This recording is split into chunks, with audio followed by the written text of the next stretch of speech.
Good morning, good afternoon, good evening. Friends, Kevin sir back from Personal Tutor. Standard 7th History playlist आप लोग देख रहे हैं. Chapter है devotional paths to the divine. Topic जो इसमें हम डिस्कस करने वाले हैं that is religious developments in North India. Now 13th century onwards, 13वीं सदी के बाद में सडनली हमें इंडियन सब कॉन्टिनेंट में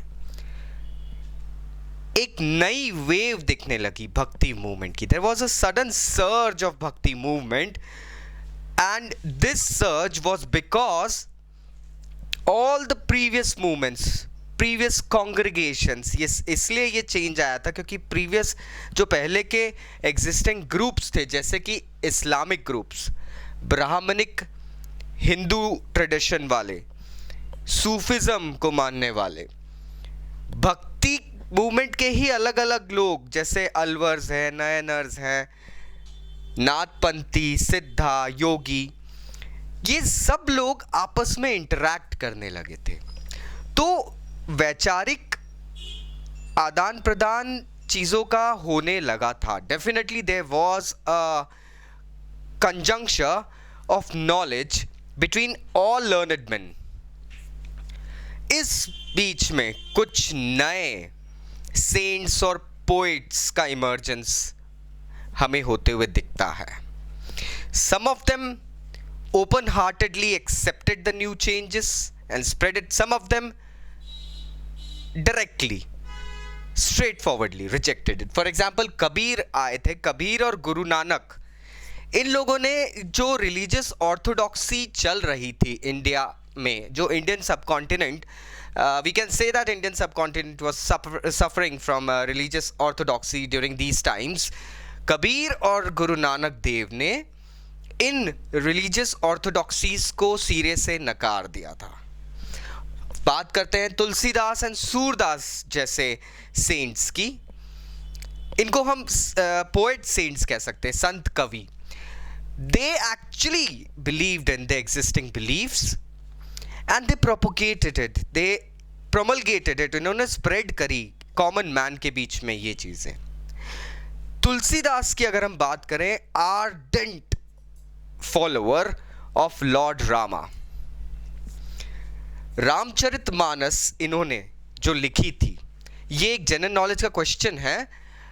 धीरे धीरे 11-12 क्लास में जाते जाते स्टूडेंट्स, यस हिस्ट्री के स्टूडेंट्स भूल जाते हैं. 7th स्टैंडर्ड की हिस्ट्री सच में बहुत इंपॉर्टेंट है फ्रेंड्स. रामचरितमानस ये एक ब्रशअप दे रही है आपको, जो आपने बचपन में पढ़ा है 3rd 4th में, और इनिशियली आगे चल के ये आपको काम आएगा. रामचरितमानस इन्होंने लिखी थी अवधी भाषा में.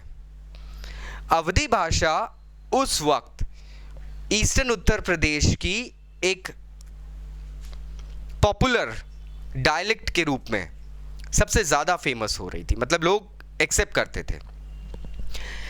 रामचरितमानस में तुलसीदास का डिवोशन टुवर्ड्स राम दिखता तो है, साथ ही साथ his knowledge in the spheres of literature समझ में आ जाती है. Then comes Surdas, again an ardent believer of Krishna. इन्होंने सुरसागर, साहित्य लहरी एंड ऑल कॉम्पोजिशन से बहुत ब्यूटिफुल पोएम्स हैं, प्रोजेस हैं, बताए हैं. देन आते हैं शंकरादेव. ऐसे ही आसाम साइड नॉर्थ ईस्ट में देखें, शंकरादेव एन आर्डेंट बिलीवर और वर्शिपर ऑफ लॉर्ड विष्णु. इन्होंने नाम घर नाम की परंपरा शुरू करी थी. ये परंपरा तो आज भी हमको नॉर्थ ईस्ट के हिंदू सेक्ट्स में मिल जाती है. People came like Dadu Dayal, Ravidas जिन्हें रायदास भी कहा जाता है, and Mirabai. Mirabai was basically 16th century में, she was a dame, a Rajput princess who was married to a prince of Mewar. इन्होंने अपनी मैरिज को अपने मतलब हस्बैंड की इच्छा के अनुसार इन्होंने अपनी मैरिज को गिव अप करा. She was an ardent follower of Lord Krishna. She gave up her life and went to spend a life of a devotee. इन्होंने वैराग्य अपनाया था, एक कुटिया में रहती थी ये। मीरा के पद, मीरा के दोहे लगभग हर क्लास में आपको मिल जाते हैं। राजस्थान और गुजरात साइड में इनकी स्पेशली फॉलोअर्स की संख्या काफ़ी ज़्यादा है। अब ये जितने नेम्स मैंने लिए हैं, इन सभी नेम्स में कॉमननेस ये है that they all had a respectable amount of followers. What was the basic reason? वो क्या ऐसी बात थी जिस कारण से इन नए सेंट्स, पोइट्स को इतने वास्ट वे में लोगों ने अपना लिया था? गुरु नानक है, कबीर है, मीराबाई है, तुलसीदास है। इन लोगों को इसलिए, देन हम बात करते हैं शंकरादेव की, इनके कुछ रीजंस थे दोस्तों। सबसे पहले दे प्रोक्योर्ड एंड प्रमलगेटेड, इन्होंने जो बातें लिखी थी, जो इनकी काव्य गोष्ठियाँ कह सकते हैं हम लोग, जो ग्रंथ लिखे हैं वो रीजनल लैंग्वेजेस में लिखे थे। रीजनल लैंग्वेजेस में ये कंपोज भी करते थे और उनको लिखते भी थे।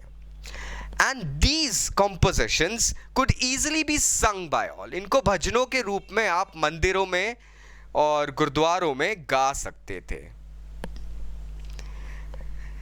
एक सेक्शन जो सबसे ज़्यादा फॉलोअर्स के नंबर को बढ़ाने में आता है वो है that these songs were specially sung by the women of the untouchable or so called lower societies।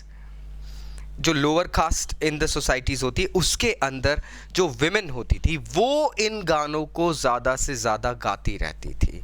भजनों को कह सकते, the right word should be bhajan, I am really sorry.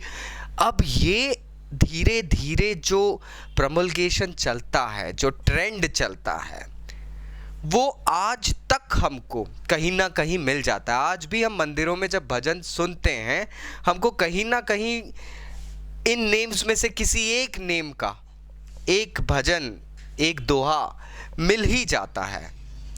काफ़ी सारे हैं मीराबाई के दोहे and all. I wouldn't be going ahead and taking a class of those Hindi dohas right now, but I would suggest you go ahead and try and look forward for that as well. So here the topic ends. Still अगर कोई doubts है तो नीचे comment box से comment करना मत भूलना। Thank you very much, bye bye.